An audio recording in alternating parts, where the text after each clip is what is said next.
Good morning, good morning, good morning, everyone. So we really want to thank you all for your patience, certainly as we embark on exploring this important topic, conquering imposter syndrome, moving from self-doubt to self-confidence. A warm welcome to you all. I am your host, Audra Mitchell, VP Group Learning and Development and General Manager of the Massey Learning Institute. And we're extremely thrilled to have you join us today as we delve into a topic that affects so many of us, but yet it is often shrouded in silence. So you may ask yourself, how common is imposter syndrome? I recently reviewed an article by Psychology Today that stated around 25 to 30% of high achievers may suffer from imposter syndrome, and around 70% of adults may experience imposterism at least once in their lifetime, according to this research. So what is imposter syndrome? And I know our speaker will go into it in a lot more detail, but one definition that I read said that imposter syndrome is that nagging feeling of self-doubt, the belief that our successes are undeserved, and the fear of being exposed as a quote-unquote fraud. Now, whether you are a seasoned professional, a student, for those of us with children, or someone navigating a new career path or a new role, these feelings can be incredibly isolating and debilitating. Raise your hand if you have ever had this feeling. See mine raised, right? Right, and I see that Dr. Weller's hand is raised as well. So you're not alone, and therefore, today we will explore the roots of imposter syndrome, understand its impact on our personal and professional lives, and most importantly, learn practical strategies to overcome it. Our expert speaker will share his insights, experiences, and tools to help you, to help me, to help all of us build confidence, embrace our achievements, and most importantly, silence that inner critic. And we all have that inner critic. So quickly, I just want to remind you that we invite you to please post your comments, your thoughts, your experiences as it relates to this important topic as the webinar proceeds, as well as any questions that you may have, so that in you asking your questions, we can ensure that we have a truly engaging session where we all learn and grow together. As is customary, a recording of this webinar will be available on the MLI YouTube channel as well as our websites, so that you can either rewatch this session or share with someone whom you believe will benefit from the information being discussed today. And additionally, we encourage you to complete the evaluation form post-webinar as we value your feedback. So get comfortable, grab your notebook, and get ready to embark on a journey towards self-improvement and resilience as we aim to conquer imposter syndrome together. So let me introduce and welcome back our speaker, Dr. Peter Weller. And I'll just give you a quick snippet of whom Dr. Weller is, although I know many people would have met him already and know of him. So Dr. Peter Weller is a consultant, clinical and community psychologist with over 30 years of experience in the Caribbean. He founded the Caribbean Male Action Network, CARIMAN, and specializes in psychotherapeutic counseling and psychoeducational interventions aimed at the healthy development of individuals, especially men. Dr. Weller emphasizes wellness and self-care as essential for personal and professional growth, focusing on empowering clients to understand and change their mindsets for better life management skills. So, Dr. Weller, we welcome you back to the MLI Webinar Wednesday platform. Thank you again for taking the time to share on this very important and so relevant topic with us. And just before Dr. Weller starts, I would just like to encourage you that given that we had a late start, we will go over our 11 o'clock stop. So for those of you who are able to stay with us, we encourage you to stay with us. If you can't, we understand that. All right. And we'll have a recording. So Dr. Weller, over to you and welcome. Thank you for joining us. Thank you, Audra. Good to be back again. Round two. As has been said, I'm a psychologist, so my focus is on behavior and behavior change. And today we're going to talk about a set of behaviors that are related to this way of seeing ourselves and seeing the world. That's called the imposter syndrome. One of the key factors of it is that you doubt yourself. You doubt yourself despite all the evidence to the contrary. You could be standing up with the award and you still feel like you don't really deserve it. So it's about moving from self-doubt to self-confidence. But I just want to begin by sharing, and if you could go to the next slide, some core concepts that I think are very important. As I hope most of you know, we are now at Massey engaging in a Pulse initiative, which includes a platform called My Pulse. But the theme of this is self-care and wellness. And that's in a whole life versus just a work-life context. So the first concept, even with imposter phenomenon, it doesn't only occur in work, it occurs in life in other aspects, and we'll get back to that. I want to also emphasize that this is about learning to manage your mind. Your mind is built up of a set of almost like programs that are continuously running, but they can be reprogrammed. And that's why they call the brain a neuroplastic organism, because it can change. The change has to begin with you making a choice. So the second point I'm making is, as you learn about the imposter phenomenon or anything else about yourself, remember that you always have a choice. It isn't that you've always been that way. It's that you have been that way and can be different. The mind is a muscle that needs to work out. So whatever we learn in this session and other sessions, we need to practice it. And we have to name it to tame it. It's not about blame and shame. So if you have any kind of syndrome or phenomenon in your life that's affecting your wellness, name it, tame it, but don't blame, don't shame. We all have to learn and grow. And it requires an inward reach and an outward stretch. And I think that's a really important point, particularly in the workplace. Understanding yourself allows you to understand others. Helping yourself allows you to help others. But it has to be balanced. And again, we go back to work-life balance, not just work-life balance. So the wise mind trying to create is the one that has this knowledge and awareness and insight and the strategic skills and can become, start thinking in new ways, new automatic thinking, but is also flexible enough to learn new things. So as we talk about the syndrome,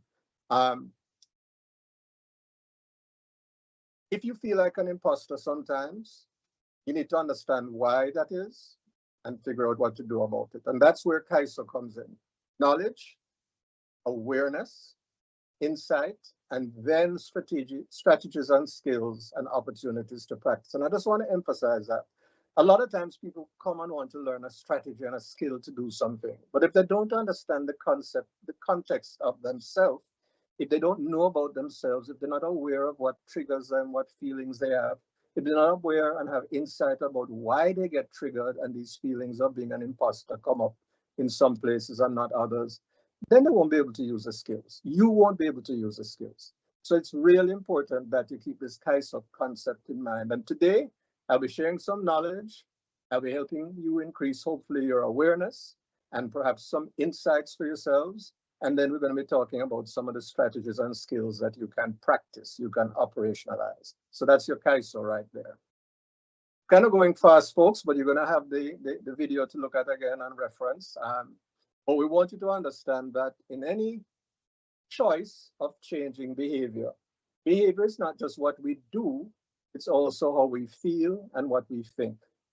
So an entry point into understanding the imposter syndrome or any other kind of mental dynamic is to understand the behaviors that relate to it, the emotions that relate to it, the thoughts that relate to it. Because your change process may actually begin with changing a behavior. It may begin with changing how you think about something, or it may begin with how you feel about something, but all of them are linked. So as we talk about the imposter syndrome, we're going to talk about some of the thoughts that go with it, the feelings that are generated, and the actual behaviors or actions we engage in that reflect it, but also can help to change that mindset. Okay, next slide. So we always talk about mindfulness, but we have to be very careful that we understand that mindful is about being present in the moment. You need to be present. It's not about having everything together and organized. It's about being able to have it, but not always center stage. And I want you to keep that image in mind, because the stage is a significant image when we talk about the imposter syndrome, because it's usually when we are on stage, that is meaning in front of people, that we get all full in our mind of all kinds of thoughts and abstractions and what ifs and so on. And we need to learn to quiet those and be more mindful, as in focused and intentional in our thinking. That's a big strategy for managing this whole imposter syndrome. So next slide. Reminding you again that the brain changes. And this is one of the things that I was emphasizing before. If you keep thinking the same thing, I can't do it, won't happen, it's not going to be, I'm not good enough. Your brain, those actual neurons keep getting stronger in your brain. You have to really learn to pause, terminate that thinking, and insert more positive, affirming, intentional thinking, because your brain responds to stimulation. And if you give it negativity, it will build negativity patterns, and they're going to be triggered far more easily. So next slide, just a reminder, practice makes perfect. And that inward reach and outward stretch means that you have to know yourself. It's a continuous process. We all do it as we mature, but sometimes we don't intentionally do it. So the Johari window, and again, you can research these things, you can watch the video again because I'm going quite quickly, but the concept of Johari window is that on the top left is what you know about yourself and what others know about you. On the top right is what others know about you, but you don't know about yourself. Bottom left, you know, but others don't know. And that's very often where the imposter phenomenon occurs, because you know you don't feel good enough. Others see you as performing, achieving, good at something, and inside, it's really behind the facade. So we want to move things into an area where you know yourself and you let others know you, so you can get affirmations. So concept there, I want you to think about, where are you in terms of your self-awareness and the way you relate to others? Next slide. So I want you, I heard Audra ask you to take out your notebooks. I would like you to do this activity. At least start it now, and hopefully you can continue it as you continue this personal work. I want you to draw a line, and at the beginning of the line, you have a point that says preschool, then the next is primary, in the middle is secondary school, then you have adult years, and at the very right, you have recently. And I want you to think about the life events that have set the stage for the mindset you have now. Now we're focusing today on imposter syndrome, but you'll find it relates to many other things to do with self-esteem, beliefs, values, goals. But as you start to think about your lifeline from preschool through primary school, secondary school, adult years, and recently, I'm going to give you just a minute to think about, in each of those stages of your life, what were some of the experiences you had? Perhaps when you were misunderstood, when you were criticized, bullied, demeaning messages were sent to you about yourself, you didn't fit in, you felt blamed, or even you felt very favored and special. Times when you might have failed or not met expectations or didn't feel you met expectations. So as you look back at preschool, those first years of understanding, what sticks out to you as an event, a situation in that stage of your life that may have influenced how you see yourself and the world and your self-confidence? How about in primary school as you try to fit in with other kids? Were there any situations, events, relationships that you think affected you? Moving on to secondary school, were you teased? Were you special? Did people think you were good and you felt like you had to live up to expectations? And in the adult years, and in those years when you had relationships, the people you were closest to, how did they make you feel? How did you want them to make you feel? Do you feel like you're good enough? Perhaps in some relationships, but not in others. I think if we have to have that kind of self-awareness of this kind of journey we've been on, how we've evolved, how some of our beliefs may have begun with something really simple. And so often in therapy, I meet people whose syndrome or whatever else started with some kind of misunderstanding when they were a child, something that happened that they blamed themselves for or felt they should have done differently or they're ashamed of. And we create this whole complex, this whole syndrome in our mind. But to understand it, as I said before, we have to name it to tame it. This is why a lot of people benefit from therapy, but you can do that personal work yourself once you have these tools to engage. So let's move on. Those early experiences can lead to experiences of trauma that cause us to either push back and fight or flee, get away, or freeze, feel inadequate, or fawn, try to please. And, this is a whole area to look at. I just want to mention it because the imposter syndrome is often a response to these experiences. We either tighten up and feel like we have to fake it, or we avoid, or we just feel frozen and inadequate and paralyzed by anxiety, or we try to people please. And the imposter syndrome reflects a lot of these dynamics that are part of our psychological development.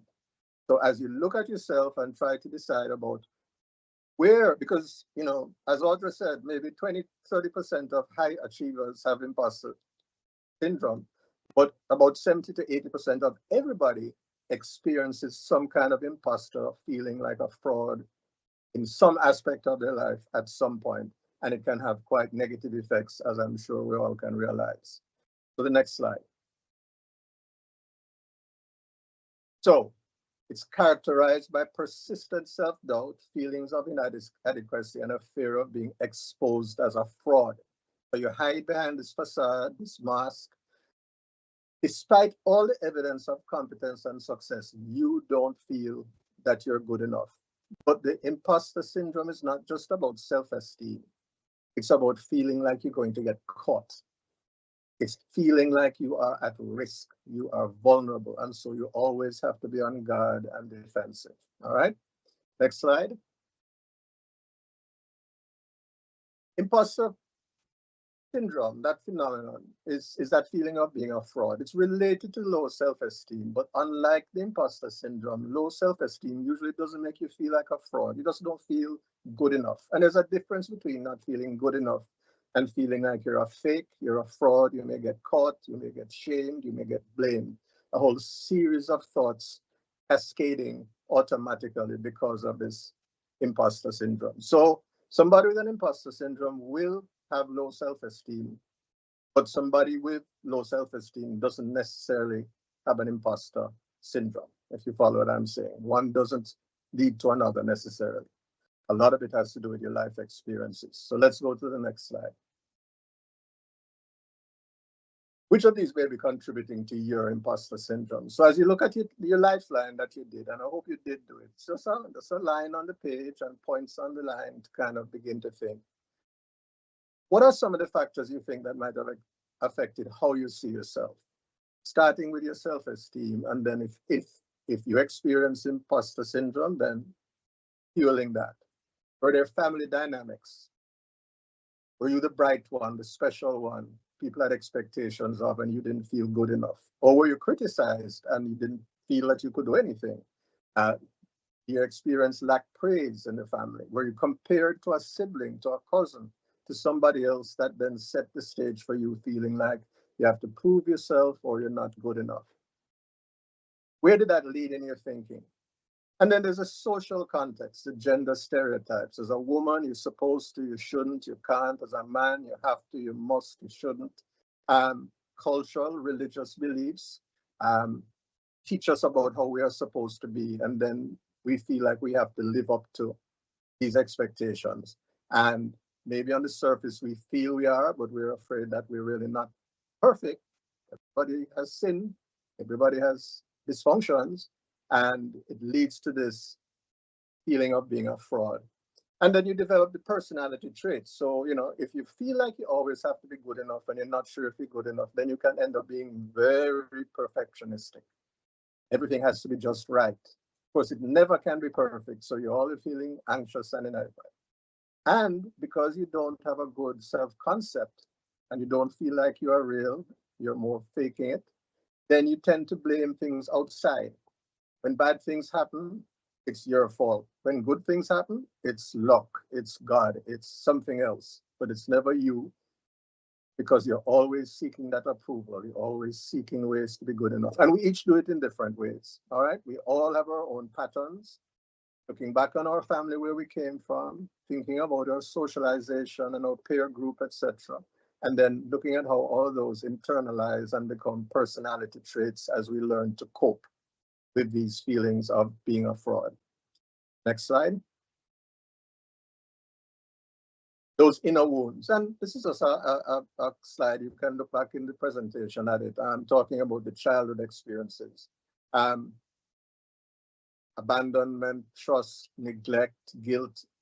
We all experience this in one form or another at some point. Maybe minor and it doesn't really bother you. Some of us more so, especially if these early wounds are re-afflicted in later relationships that reinforce this sense of not being good enough, of being judged and found wanting, or of feeling like you have to prove yourself and somebody's going to find out that maybe you're just that little boy inside your head. So next slide. We need to understand where we're coming from to understand where we're going to. Can we have the next slide, please? The gender dynamics, of course, and I'm sure you all realize that. When I looked at the people who subscribe to this, by far the majority are women. That's probably because of any other dynamics, but it's also because women very often are shackled by social stereotypes and by early experiences that tell them they must behave a certain way. So they're more likely to attribute any success. I should say women are more likely, but some women are more likely to attribute success to luck and not to their achievement, or to being part of a team, but not their own actions. And so a woman may downplay her success in meetings, may not be willing to take compliments, etc. Men, on the other hand, because they're taught to be the best and the top and all of these things, are likely to have imposter feelings because they can't always be the best and at the top and outperform everybody else. So they're always feeling like they're living down below the expectations of society. And of course, they then may overcompensate by taking on excessive workloads, by not asking for help, and therefore not producing, not performing. And it's a feedback. These are just examples of ways in which there can be gender differences. And I'm sure you can think of experiences you have had or observed that show how men and women respond differently in the workplace in particular, in terms of feeling that they have to prove themselves. Very often when you see somebody having to prove themselves, it's because of that inadequacy. It is because of that sense of not being good enough. By the same token, when somebody's not taking on responsibilities and avoiding doing things, it may be because they feel that they're not good enough and they're going to be found out. And it's not just found out that you don't have a skill or a competence, it's about their whole self and identity. I'm a fraud, I'm a fake, I'm not worthwhile. Really leads to a lot of mental gymnastics to try to prevent it. And those show up in the workplace. Next slide.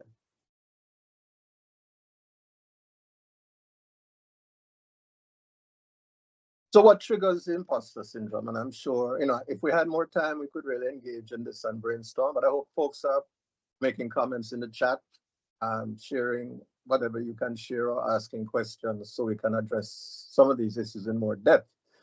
But we all have our own triggers.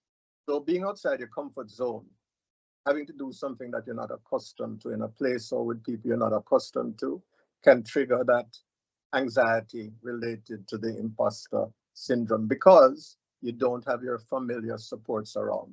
And here are people who can perhaps judge you. We also have people who achieve success very quickly or unexpectedly or fast for their age. and they feel like, oh, I don't have that foundation. People are going to find out that I really don't know all of these things. I'm in a situation where I'm among managers and supervisors, and people are talking about life experiences and where they've traveled to and things, and I haven't done any of those things. And somebody's going to find out that when I speak with confidence, I really don't know some of the things from life experience, and they're going to think I'm a fake. Being in the minority or being the first or only person like you in a particular setting can also trigger that syndrome. So for those of us who come from families who didn't attend a formal education, etc., but we have been educated and we have advanced, we can often feel like we don't really belong because everybody else comes from a different background. I'm the only one. It can be ethnic, it can be racial, it can be gender. It's going to depend on you as an individual. But if you understand what's going on in your mind, you can name it and you can work on taming it. Of course, bullying and harassment are obvious triggers for feeling inferior and feeling like an imposter, especially if you're at a position where you should have that confidence and somebody who's not in a position to bully you still gets to you because you really don't feel authentic. You don't feel like you have a strong foundation. If you're in a competitive or toxic work environment or culture, then of course that's going to trigger, because anything that makes you feel vulnerable is going to trigger your anxiety, and your anxiety is going to trigger the different mindsets. And even if you've been working on building your confidence, we know that under stress, we regress. Under stress, we go back to old ways of thinking and old ways of behaving. And I think this is an important point as we talk about overcoming the imposter syndrome and anything else. We always have to understand that it's a process, it's a journey. We're reprogramming the brain, and the brain takes time to reprogram. So we have to practice, practice, practice. And for some of us, that is helped when we receive external validation. However, for some of us with imposter syndrome, external validation simply sets more expectations, and it kicks in a whole fear of success, which leads to a fear of failure because we really don't feel we're good enough. And so the mind goes into this loop. And this is why I keep saying that if you're going to learn the strategies and skills for managing the imposter syndrome, you have to have that knowledge and that awareness and insight so you can catch that automatic thinking early and address it before it cascades, before it snowballs, before it takes over, and you all of a sudden are not using your wise mind. You are buffeted by all of these fears, etc. Choice is really important. Mindfulness is very important. Intentionality is very important. And practice, practice, practice. All right, next slide. So, as I mentioned, anxiety, that feeling of something is going to go wrong. I have to be careful. I have to, that hypervigilance, that self-doubt is standard as part of the imposter syndrome. But remember, it doesn't mean it has to be going on in all aspects of your life. It can be happening in a particular context. And so again, you have to name it to tame it. Of course, if you're feeling anxious and you're feeling afraid you're going to get caught and looking at all the consequences that are building in your head, very often unrealistic about what would happen if people find out, then you can get depressed. You feel down, like it's helpless, I'm helpless, I'm hopeless. One day this is all going to fall apart. So we have to name and tame our depression. And then, of course, the guilt and shame. I'm not good enough. People are going to find out I'm a fake. I've been lying to them. The stress, and of course, then the burnout. Because if you continuously having to perform in a certain space and you doubt yourself and your energy is tied up in this hypervigilance, self-care stuff, then you're not using it for the healthy self-care and the productivity. So of course you're going to have stress and you're going to have burnout as it accumulates. So in the relationships, you're going to be afraid of being found out. You're going to be reluctant to ask for help because that will reinforce that you really didn't know what you're doing, which then in your mind kicks off thoughts of I'm not good enough, I'm a failure, I'm afraid, I'm a fake. And that leads self-doubt and leads to isolation.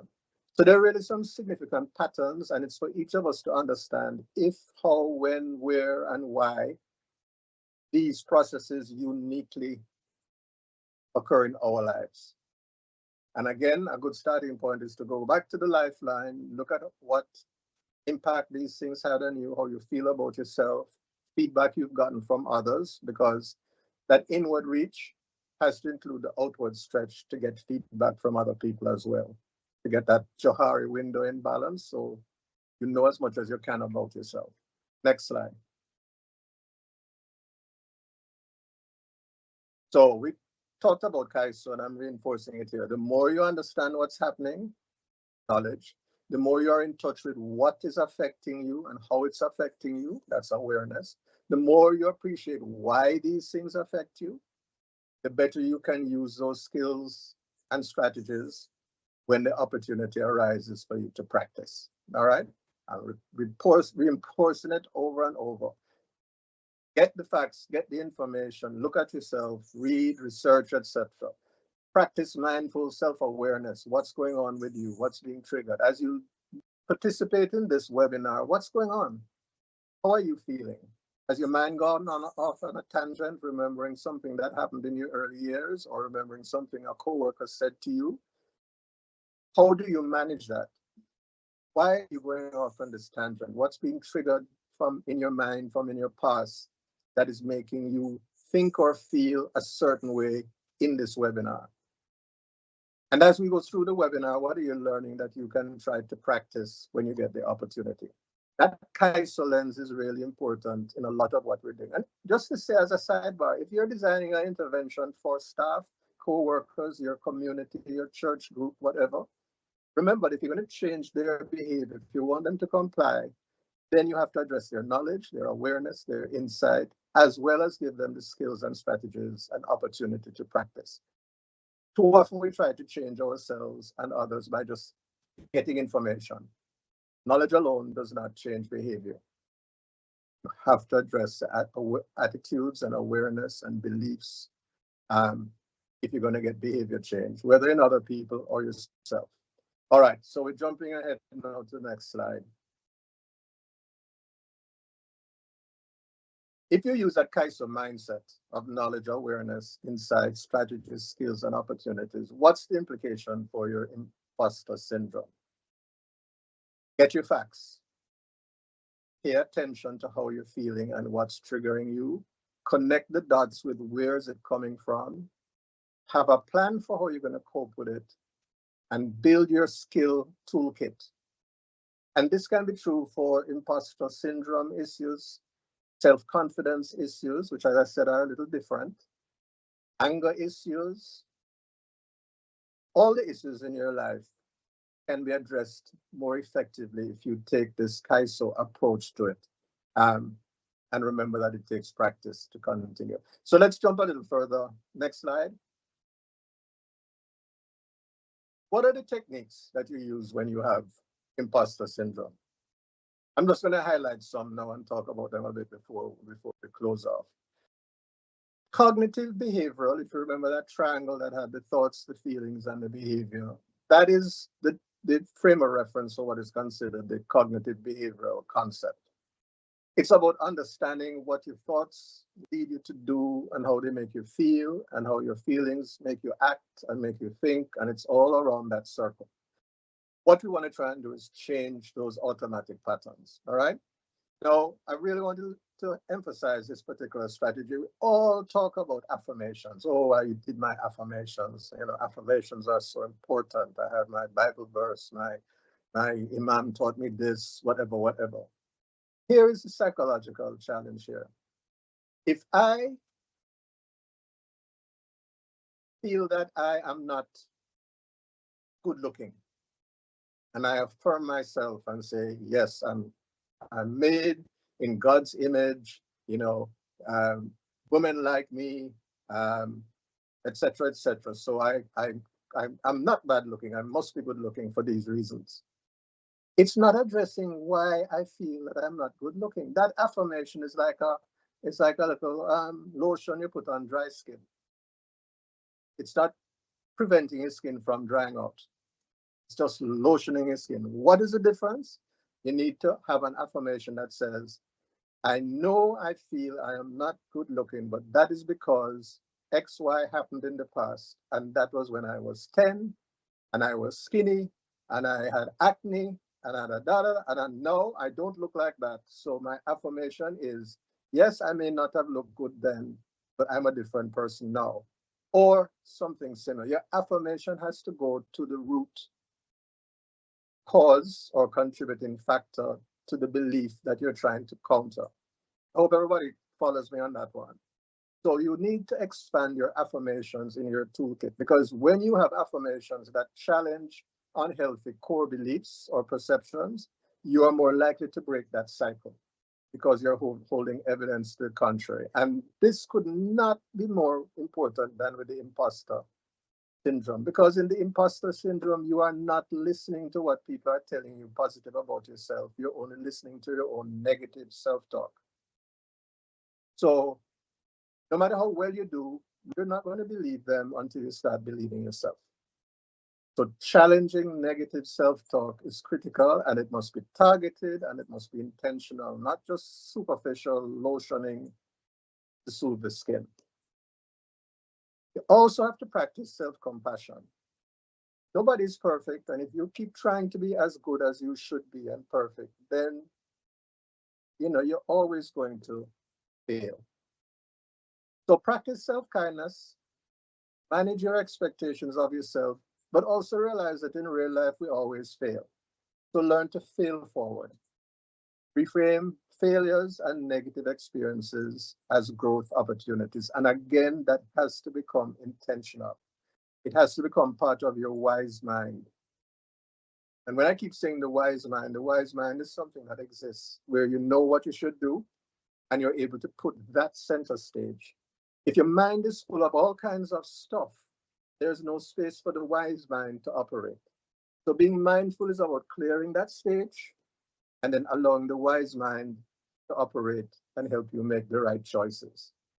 And one of the ways to get that wise mind operating is to seek support, talk it out, use resources.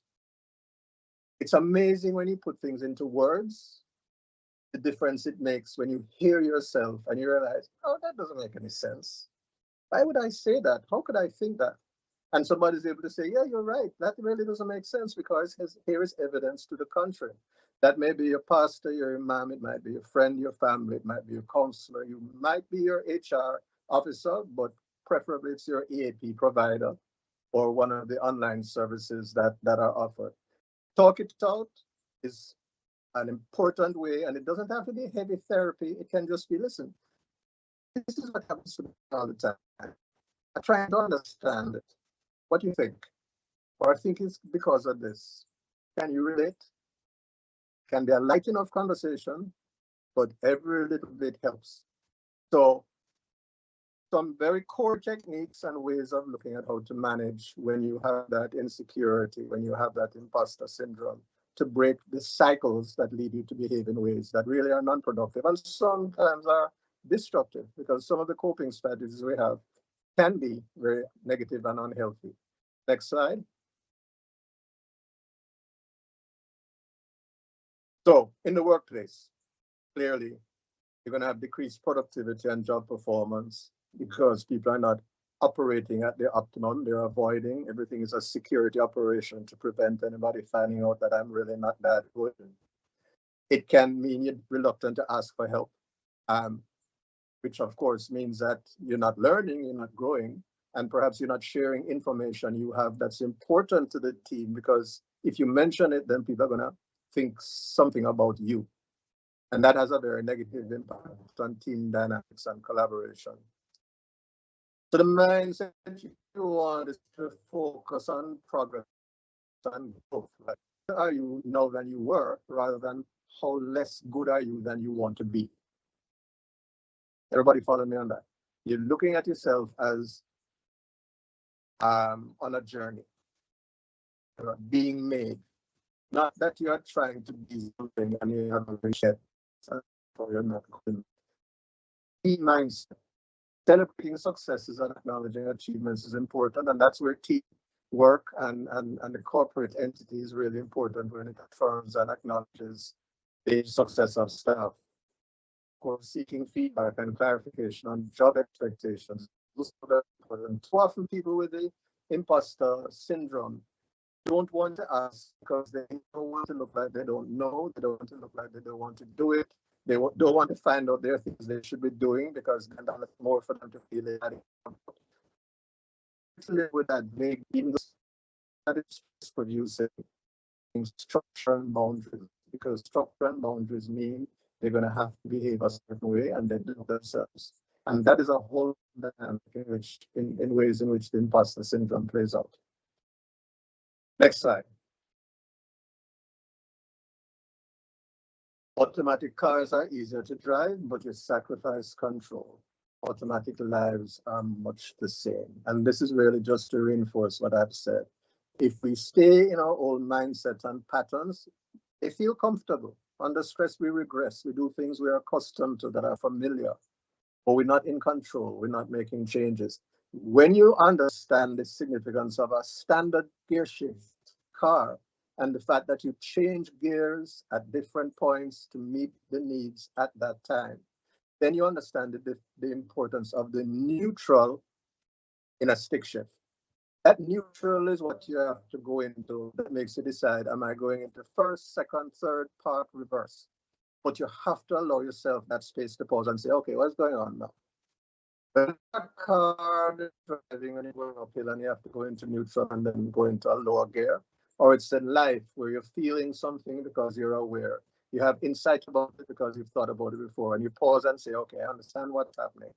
I understand why I'm being triggered. I have my affirmation. I have my positive self-talk. I have my toolkit. I'm going to shift gears and do what I know I need to do in this space and time. Again, it's about intention and choice, but it has to begin with self-awareness. Next slide.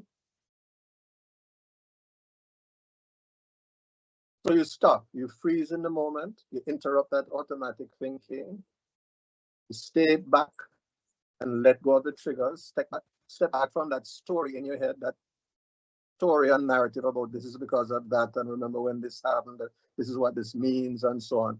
You pause that. You observe and notice what you're feeling, thinking, etc. And then you proceed mindfully with that wise mind. Use your affirmations, be intentional, decide how you can choose to be effective. As you look at that, can you think of times when you need to stop and freeze? There's a reason you signed up for this imposter syndrome webinar. There is a reason. You have an interest. It may be for you, it may be for somebody you work with or you care about. But the point is, at this point, what is it that you're now understanding about your imposter syndrome? About the genesis of it. Where did it come from? What were the messages you got early in life? What were the life experiences? Huh? How do you feel when that syndrome is kicking in and getting in the way of your well-being and balance? Do you feel that tension in your neck? Do you feel a tightness in your gut? Do you get a slight headache? Do you clench your fists? What goes on in you? What is your awareness? How can you tell when this syndrome is kicking in and when you need to take action? And how you take action will depend on your insight. What do you understand about which self-talk you need to use, or what you need to do physically, people you may need to talk to? What do? You need to learn these coping strategies so you can proceed mindfully and be more effective. It takes practice. Some of these are easier for some of us, more easy than for others. Pick your own recipe, menu, etc. Next slide. That imposter complex has particular impact when it's the leaders. And so suppose there was a leader named Mark with a K. Suppose he micromanaged his team to mask his own imposter feelings, creating a toxic work environment. Now, it's not that Mark is wicked and evil. It's not that he doesn't like his staff. It's that he has to prove to himself that he's not an imposter. And therefore, he has to make sure everything works well. And to do that, he needs to be on top of every single thing. And he needs to have his finger on every pulse. And he needs to check in and advise and do all kinds of stuff. Because Mark doesn't understand that he's being triggered. His system that he works in triggers him, and he's going to have to increase his awareness and insights so he can back off. He can learn to delegate. He can leave some space without being afraid that if he leaves space, things are going to start teetering and tottering and fall down. Whereas you can have a Lisa who doesn't want to delegate tasks, wants to do everything herself because, again, she's not sure people can do it and she's not sure she can guide them. So she doesn't want to get into any discussions with people. She doesn't even want to challenge or confront people who are not performing because she knows she's not perfect and she's afraid they'll turn around and point their finger. How can you be telling me this? And she will not have that confidence to say, yeah, I don't know everything, but that's all right. Neither do you. Let's see how we can work this together. And that hinders team collaboration and stifles innovation. I mean, there are many examples we could use. I'm just putting some out there to show that at the individual level, the imposter syndrome has some significant effects. But when you're in a leadership level, those effects can be magnified because of their cascading effect. It's not a trickle-down effect, it's a cascading effect. So this is an important dynamic that we, when we are leading, whatever leadership role we play, need to understand in terms of our impact on others. Next slide.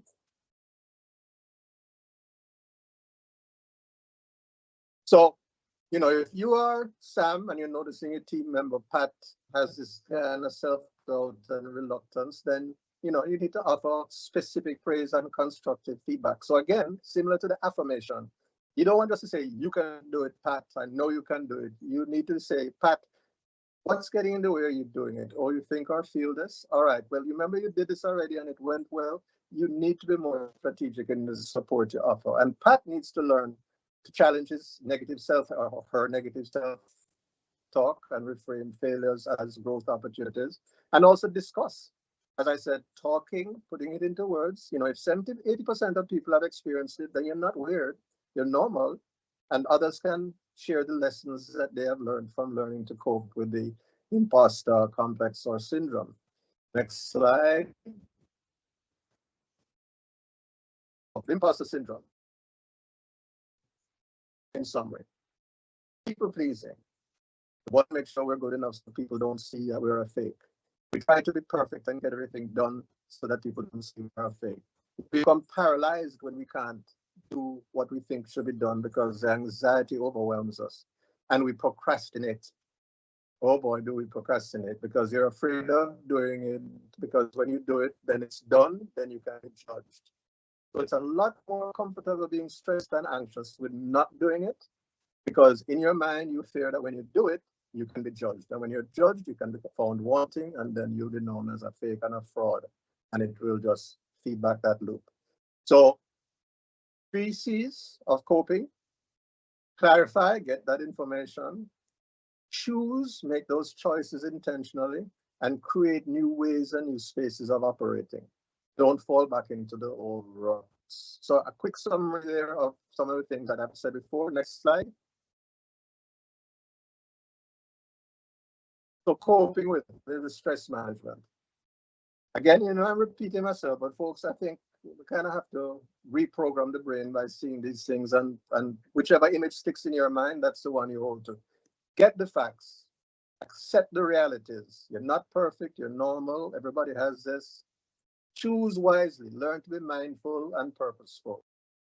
Name it to tame it. What are the things in your life? What are the triggers? What are the scenarios? What are the core beliefs? Do something about it, whether it's now, later, have a strategic plan. Realize you can only change what you can, and so don't set up yourself again to not be good enough by having really unrealistic expectations and goals. Accept what you can't change, realize maybe you can change it later, and cope with your own self-doubt that's going to be triggered when you say, okay, I can't do anything about that. Now, when you tell yourself, I can't do anything about that, do not go over that precipice of saying, and that's because I'm not good enough and I should be able to do it and stuff. Say, okay, and that's me being wise. That's me being intentional. Big up me. Points for me. And don't judge yourself or others. So be kind, be gentle, and be patient. As you become aware, as your insights increase, as you try to practice these new skills and strategies, you may fail forward, you may succeed, but whatever happens, you're on the right journey. You're moving forward. All right. So moving quickly to the end. Next slide. Let's go over that. We've touched on most of that already. So sometimes you just don't feel you can do it, and that's okay. Some days you're just not able. You can't take it on. You can't bother with all of this stuff. I can't. I can't deal with the self-awareness and personal growth. I need a break. That's fine. That's necessary. We all need to do that pause and that pit stop. Keep in mind that Massey is doing a lot now to promote this kind of wellness. There's always been initiatives, MLI, you've always had wellness and benefits, you've always had the EAP, but the new Pulse initiative is trying to pull it all together and make us understand that it's a holistic way of self-care. The iPulse platform is one place you can go to access a lot of these kinds of information, healthy habits, tools for self-care, etc. I encourage you to investigate MyPulse, talk to your HR team. Next slide. Remember how powerful talking is. Whether it's that self-talk, that internal self-talk where you can get so negative, you can get into narratives that are in ruts, or talking to somebody else that helps you to pull things apart and organize what is going on in your mind. Okay, next slide. Resources are out there. Now, this is for Trinidad. We have people on this call from all over the region. Wellness and Benefits has shared various flyers, etc., that have hotlines and resources, so you can access those. In Trinidad, there's a particular website you can go to that has a directory of all kinds of services that can help you in your self-care journey, including coping with stress and anxiety that's related to the imposter syndrome. Next slide. The body heals with play, the mind heals with laughter, and the spirit heals with joy. Folks, you have to have fun in your life. You have to have that break. You have to do that time for yourself in a healthy way. Play, laughter, and joy, they are so critical for healing and for keeping that balance. That inward reach and that outward stretch are anchored when you're able to have that space where you just chill. You just play, laugh, and have joy. Next slide. Thank you. That's it, folks. I really hope that you can use this material. I really want you to look at the video again, perhaps share it with others, look at your lifeline and see how you can continue this personal journey. MLI, Wellness and Benefits, we're all here to help.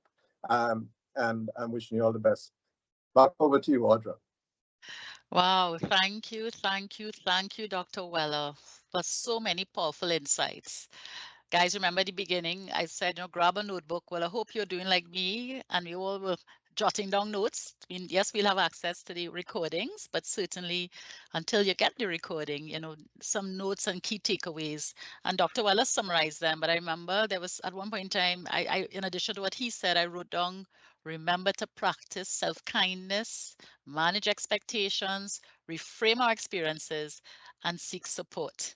And we all here, and Dr. Weller mentioned a number of resources that we're really privileged and I'll add blessed to have within Massey, to support you. So we saw some questions dropping in. I know you have more questions you want to add, so I'm going to now hand you over to Miss Renee Barnett, who will moderate our Q&A segment. Renee? Good morning, everybody. Thank you so much, Audra. Thank you so much, Dr. Weller. All right, our first question coming in this morning. Is there any link between imposter syndrome and poor or unethical decision making? Yes, certainly. One of the obvious links is when you are more interested in protecting yourself and more interested in preventing people from knowing you and criticizing you, then you are more likely to be at risk for making decisions that are not anchored in morals or ethics, but anchored in survival, anchored in self-protection. And of course, as I noted before, the higher up and more influential you are, the more these negative decisions affect more people. But it begins with all of us, They have a saying, fake it till you make it. And that's a really unhealthy but understandable statement. The fake is not real. It should really be try until you can do it. Do it until it becomes automatic. But that fake part is a part that can really lead to lots of problems. Dishonesty being at the core of it, but at the other end, unethical decisions, etc. And it's something we all need to be aware of for ourselves and look out for in other people so that we don't get harmed. All right, moving along. Our next, I'm not sure if it's a comment or a question, but the person is saying, is speaking up a part of dealing with imposter syndrome? Is speaking up? Speaking up, yeah. Yes, as I said, talking Mm. it out is really important. Speaking up and asserting yourself is one of the ways to overcome that feeling that you don't know enough, you're not good enough, people will find out. The more you are able to articulate and take that risk to share your views, the more likely you will get confirmation and validation. But also, the more you'll understand and engage in conversations that help you to understand yourself better. Don't expect other people to always validate when you speak up. You need to realize why you're speaking up. You're speaking up for yourself, not to get them to like you or to get them to validate you, because that may not happen. So speaking up is a tool that you can certainly use. All right, excellent. Thank you. Moving along. How might HR staff or supervisors have a conversation about imposter syndrome with underperforming colleagues and staff? All right. So again, and that's a very good question, very timely. Mhm. I think the first point I'd make is that you have to set the stage for these kinds of conversations. So before you can get to a conversation that's asking people to reveal their vulnerabilities, HR has to have a relationship. You need to have shared with them. They need to feel they're in a safe space. I should say, we need to feel we're in a safe space. We need to feel that we can talk about light things so that when a heavy thing comes up, there's a context for it. So I think the first thing is for HR staff to create that kind of safe space as a group and then one on one. And then you can, and you see, if you know somebody, you can anchor what you're saying bigger than just the work. So if you know that somebody's been having stress at home or the commute is a challenge and they're trying to save money to buy a car or whatever. If you are going to talk to them perhaps about underperformance, you can begin with, so how's it going? I know that you were trying to do X or Y and it was stressing you. Or remember, we touched on this before, and I just wanted to bring it up because this has happened. And then you segue into supporting their journey, not reprimanding them, not referring them to EIP because something is wrong with them, but you know, engaging with them to be on a journey. So the short answer is you must set the stage of trust and reciprocity and safety that will allow you to have lighter conversations, that will then allow you to have more specific conversations. And I will say to you that, for example, if there's some outtakes from this, if you took some screen grabs or some of the slides and kept them, that you could use in a staff um, huddle or a staff meeting or something where you bring it up and you can even share your story of times when you felt like an imposter. It opens the door to have that discussion with other folks. And again, the MyPulse platform, and of course, Wellness and Benefits and MLI will always be resources you can refer people to get more information in a confidential way if they don't feel like getting into details at the, with you as a HR manager. Over. Excellent. Thank you so much. I know you would have covered this in your presentation, but the next question, how can someone cope with imposter syndrome within a negative environment?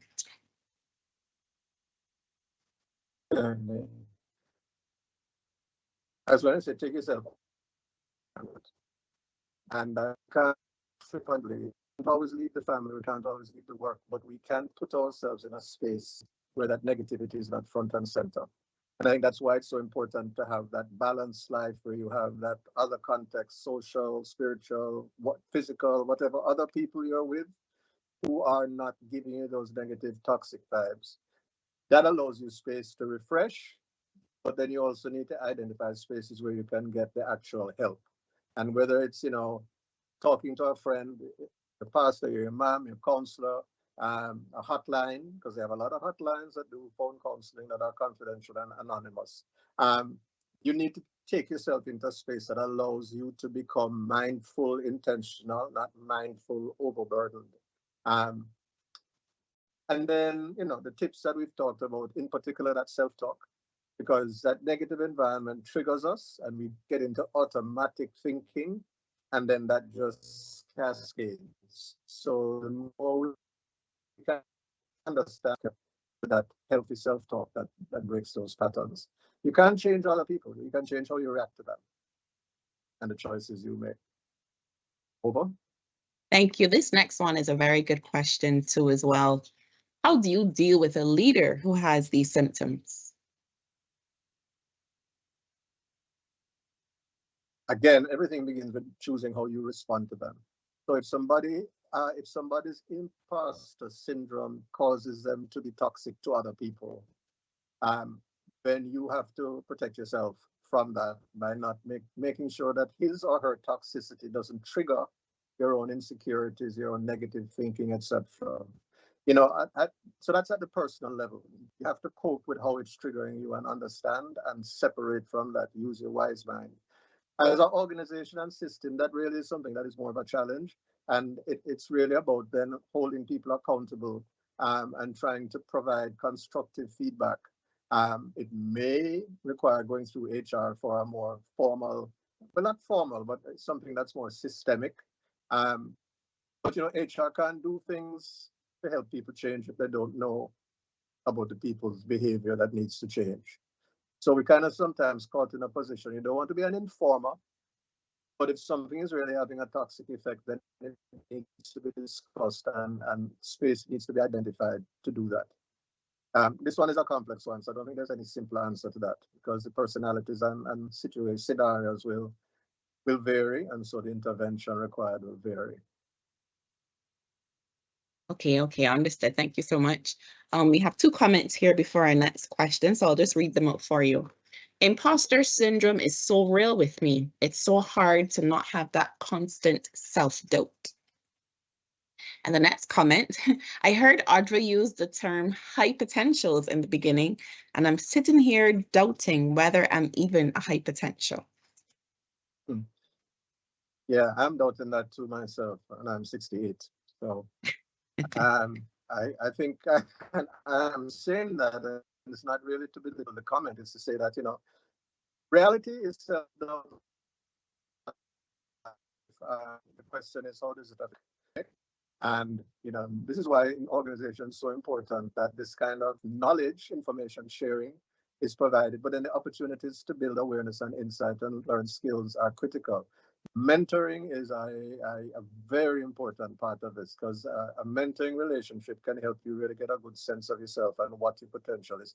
Everybody has potential, so there's no doubt that this person has potential. The question is potential for what? And how does he or she harness that potential, and identify where it can take her, or learn and choose how to build new potentials in new ways if there's a different direction he or she wants to go. But everybody has potential, no doubt about that. Thank you for saying that. Thank you. All right, another question just came in. How can you get out of your comfort zone, especially when you just don't feel like talking? You don't feel that you are in a safe space. So we all need to have a comfort zone, but our comfort zone needs to soothe us, not shackle us. And I'm saying that very carefully. Your comfort zone needs to be a space of solving and soothing, not shackling, not a rut that you hide down in and you can't move and you can't grow. So so the first thing is to be careful about what is your comfort zone, what is your familiar. Is it a soothing, saving, solving space, or is it a shackling cell that you're locked into? And then therefore you look at creating new comfort zones. So creating new relationships, going into new spaces. It may not be comfortable and easy for all of us, but you have to have that goal in mind. You have to have that vision of what you want to be like and how you can get there. And then it's going to feel uncomfortable. And the one word I haven't used for the whole presentation, and I'll use it now, is change and growth is uncomfortable. You do not go to the gym and work out on the machines and expect to not have discomfort. If your muscle isn't feeling away, you're not doing it right. You understand? The same is true for self-awareness or personal growth. There's an element of risk, perhaps, but there's always an element of discomfort because you're stretching, you're growing, you're trying something new, you're working new mind muscles. So it's a challenge, and before I tell people all the time, self-awareness and learning and growth are not comfortable, happy-go-lucky. Everything is, going to be fluffy clouds and peace and love and kumbaya. No, it doesn't work like that. That's where you're trying to engage. It's a process you're trying to engage in, and it's going to take effort. And we each have to understand ourselves to understand what that effort should entail. So one step at a time. Over. Thank you so much for that thorough response. I'm watching the time, so I'm just going to ask this one last question and then we'll hand back over to Audra. What are the potential long-term consequences of not acknowledging or not addressing imposter syndrome? Wow. Well, on the personal level, it's inhibited growth and experience because you will not be true to yourself because you're never accepting of yourself. And as a result, you're going to have a limited growth in terms of where you can go to. So there's impact on the self.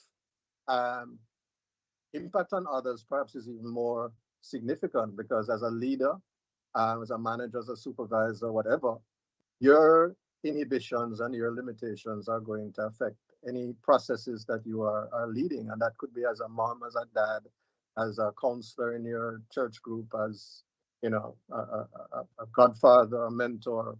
So the cascading negative effects, if you are either trying to protect yourself or if you're being perfectionistic or micromanaging or all of these kind of things can have a lot of negative effects beyond you and beyond your awareness because you don't know how people are receiving you, but they're receiving from you and it's not necessarily positive moving forward. But we can overcome these things. I was going to share one quick anecdote. I do a lot of public speaking over the years, a lot of media, etc., in the region and elsewhere. And people always think that I am this confident person who can always talk. If you ever know the stress I go into every time I have a presentation to do, even though I know the topic, etc. But the structure of having to present it in a sequence and oh my God, it's stressful because I feel like maybe they'll say, Dr. Weller don't know what he's talking about. How he didn't mention this, how he didn't talk about that. I Googled and saw this and he didn't mention it. In the back of my mind, there's that kind of, wow, I have to get it right. And I'll tell you my earliest experience. This is my anecdote. When I was about 7, one of my childhood friends had a birthday party. He was a friend, but more like a son of my parents' friend. So I wasn't that close and I didn't know his group of friends. That's why I got invited to the party. Well, let me tell you, this party was in a house that had a long driveway. And everybody in the party was outside at the end of the driveway. My father dropped me at the gate to go into the party. And I felt so uncomfortable and like I shouldn't be there. And I was like, didn't belong. So that whole imposter fake thing. I actually went behind a tree and waited till other people came. And then when they were walking in, I walked in behind them. I couldn't deal with people looking at me walking down this long walkway and wondering who was I because nobody else would know me, etc. That was my first experience of this imposter phenomenon. Little boy going to a party and feeling like an outsider, feeling like I don't belong and maybe shouldn't be there. So I hid with some other kids who were walking in, and that made me feel better. Sometimes we hide in plain sight. We hide in the people we're around or in a situation.